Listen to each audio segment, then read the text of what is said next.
ఈరోజు మ్యాంగో సిరీస్లో మ్యాంగో సగ్గు చేస్తున్నాను. దీనికి కావాల్సిన ఇంగ్రీడియంట్స్ సగ్గు బియ్యం, మ్యాంగో, మిల్క్, కండెన్స్డ్ మిల్క్. మీకు కావాలంటే షుగర్ కూడా యాడ్ చేసుకోవచ్చు, బట్ నేను యాడ్ చేయట్లేదు ఎందుకంటే హెల్త్ అంత పెద్దగా మంచిది కాదు కాబట్టి. అండ్ కొంచెం డ్రై ఫ్రూట్ మీ దగ్గర ఏది ఉంటే అది. ప్రొసీజర్లోకి వెళ్దామా?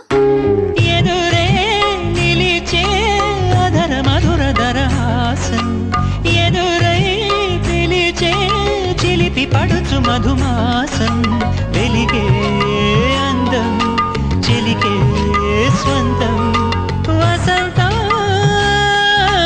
వరమై దొరికే అసలు సిసలు అపురూపం కలిసే వరకు కలలో జరిగే విహారం పుష్యమాసన మనసు నీవో భోగి మంటల్లో వేడి నీవో గంధాల గాలి నీవో పాల నరగల్లో